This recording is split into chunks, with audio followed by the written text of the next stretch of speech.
Hello दोस्तों, आज हम बात करने वाले हैं 2005 की काफ़ी चर्चित और कंट्रोवर्शियल इटालियन फिल्म मेलिसा की। ये फिल्म लूका ग्वाडाडिनो ने डायरेक्ट की है और ये मूवी बेस्ड है मेलिसा की semi autobiographical novel 100 strokes of the Bruce before bed पर। फिल्म में मारिया वेलवेर्ड ने मेलिसा का रोल प्ले किया है। ये एक कमिंग ऑफ एज स्टोरी है जो एक 15 साल की लड़की की सेक्सुअल एक्सप्लोरेशन, इमोशनल कंफ्यूजन और सेल्फ डिस्कवरी के बारे में है। लेकिन ध्यान रखना, फिल्म में काफी एडल्ट और इंटेंस सीन है, तो ये 18+ ऑडियंस के लिए है। चलिए स्टार्ट करते हैं पूरी स्टोरी एक्सप्लेनेशन, वो भी बिना किसी देर के।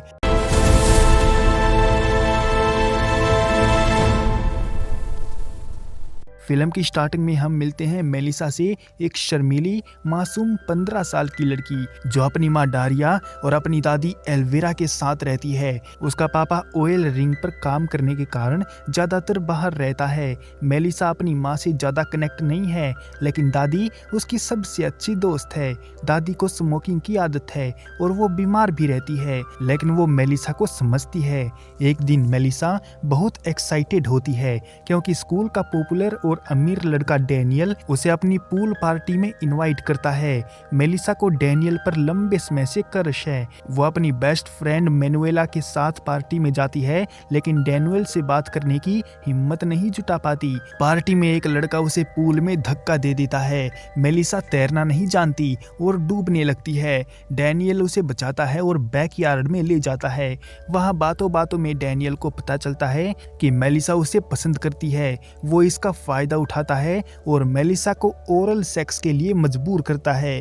फिर उसे अकेला छोड़कर वो चला जाता है। मेलिसा को इस बात से काफी बुरा लगता है, लेकिन वो फिर भी उसके प्यार में फंसी रहती है।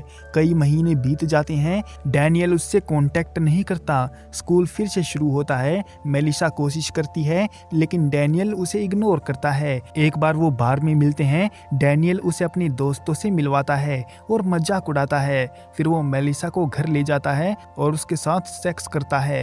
लेकिन जब मेलिसा कहती है कि वो उसे ट्रू लव करती है, लेकिन डैनियल इस बार भी उसका मजाक उड़ाता है और उसे रिजेक्ट कर देता है। ये दूसरी बार था जब डैनियल ने उसे अपमानित किया। अब मेलिसा टूट जाती है। वो फैसला करती है कि वो मासूम लड़की नहीं रहेगी, वो दुनिया की तरह क्रूर बनेगी। वो खुद को बदलना शुरू कर देती है। दादी की तबीयत बिगड़ने पर उन्हें नर्सिंग होम में शिफ्ट कर दिया जाता है, जिससे मेलिसा और उदास हो जाती है। मेलिसा अब अलग अलग लड़कों के साथ इंटीमेट रिलेशन बनाती है। कैफे में अनजान आदमी को फ्लर्ट करके छोड़ देती है।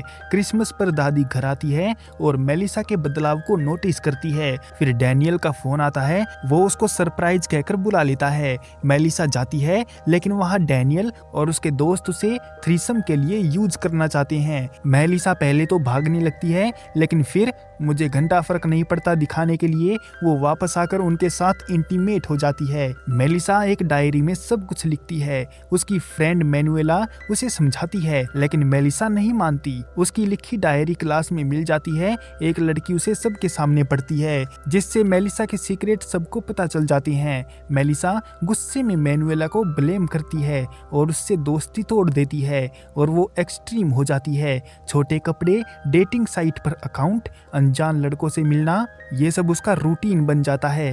एक दिन स्कूल में मार्को नाम का लड़का जो उसे सीक्रेटली पसंद करता है, हिम्मत करके उससे बात करने आता है, लेकिन तभी डैनियल के दोस्त उसे बुलाते हैं और उसे आंखों पर पट्टी बांधकर एक जगह पर ले जाते हैं जहां कई सारे लड़के इंतजार कर रहे थे, जहां पर उसके साथ गैंग बैंग जैसा सीन होने वाला था। अगले दिन पूरे स्कूल में ये बात फैल जाती है। फिर मेलिसा एक ऑनलाइन आदमी से कनेक्ट होती है। वो उसे होटल बुलाता है। मेलिसा वहां जाती है। वहां S&M जैसा प्ले होता है।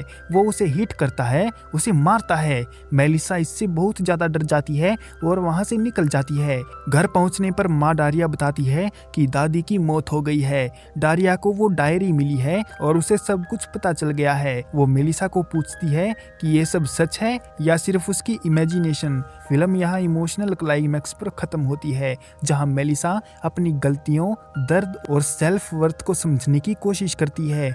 ये स्टोरी दिखाती है कि कैसे इमोशनल नेगलेक्ट और पहला बुरा एक्सपीरियंस एक लड़की को सेल्फ सेल्फ डिस्ट्रक्टिव रास्ते पर ले जा सकता है। फिल्म काफी बोल्ड है और रियल लाइफ इश्यूज जैसे teenage sexuality, love versus lust, family communication को छूती है। लेकिन ये हर किसी के लिए नहीं है, काफी एक्सप्लिसिट सीन है। आपने देखी है ये फिल्म? कमेंट में बताओ अपना ओपिनियन। लाइक, शेयर और सब्सक्राइब करना मत भूलना। अगली वीडियो में मिलते हैं किसी और मूवी के साथ। बाय।